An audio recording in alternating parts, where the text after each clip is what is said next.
As Dibyendu Mondale is joining us live from Delhi. Dibyendu, PM Modi will visit 3 Indian states today to hold public rallies. Tell us how crucial are these rallies, and also this is PM's second visit to Bengal in last 1 week. How significant is Bengal this time for the BJP? Well, good morning, Abhishek. That's absolutely right. This is the Prime Minister's second visit in a week to West Bengal. And remember, in 2019, the West Bengal scored about 18 of the 42 seats from West Bengal, which was a great starter for the BJP because the BJP was significantly absent in the state. Even in 2016, the Vidhan Sabha polls, the BJP could not make any significant dent into the TMC's stronghold in Bengal. But however, since 2019, the BJP's prime focus has been West Bengal. And if you remember the 2021 elections, the assembly elections in West Bengal was fought fiercely by the BJP, and the BJP is now the principal opposition party in Bengal.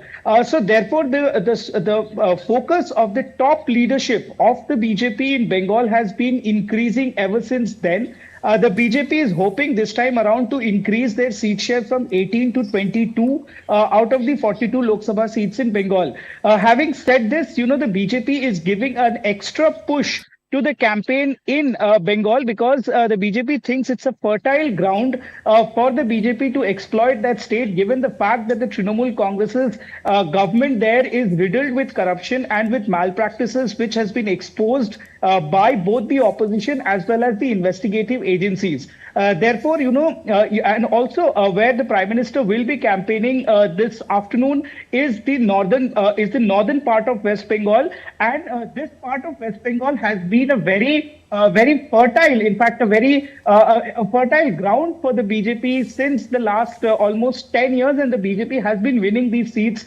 ever since then, despite of the fact that the BJP was not being able to make a dent in the southern part of Bengal. So therefore, the BJP wants that there are about 10 seats in the northern part of Bengal, and the BJP won all the 10 in the last 2019 Lok Sabha election. The BJP also hopes to repeat that same tally and is not ceding its ground to the ruling Trinamool Congress this time around. So therefore, you will see much more visits by the top leadership of the BJP in Bengal in the coming days. And the Prime Minister's visit is highly significant because the Prime Minister will be taking his developmental plank and expose an attack and expose the Trinamool Congress government on the issues of corruption and malpractices. Yes, back to you, Abhishek. Dibyendu, also BJP National President Jagat Prakash Nadda is touring South India, and the BJP does not have much presence in the southern India. What do you think would be BJP's position this time around there in South India? Southern part of India is again one of a fertile ground that the BJP is trying to explore. However, the BJP has not been able to make much inroads and significant impact in the southern part of India. But this time around, the BJP feels, especially with the state of Tamil Nadu, the BJP feels that it has some edge where it can make at least some entry point gains into the state of Tamil Nadu, which is why you'll see you have already witnessed the Prime Minister campaigning extensively in southern India, in Tamil Nadu particularly. He had been to several parts of Tamil Nadu even before the election was announced. He is also expected to visit Tamil Nadu in the coming days. You have also seen, the national president of the BJP is there in South India for the last 2 days.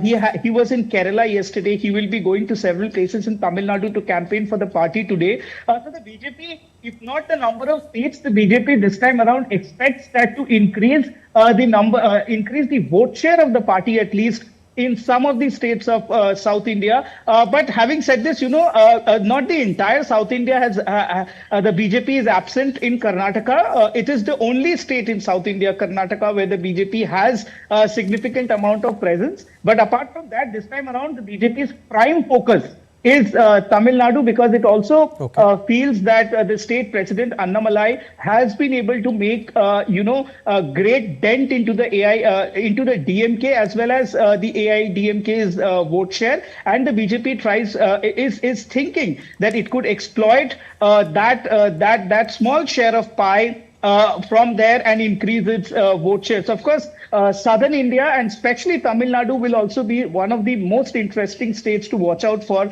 in the elections when the state goes to polls on the 19th of April. Debyendu, last question before we leave you. The Communist Party of India, they also released its manifesto for the Lok Sabha elections.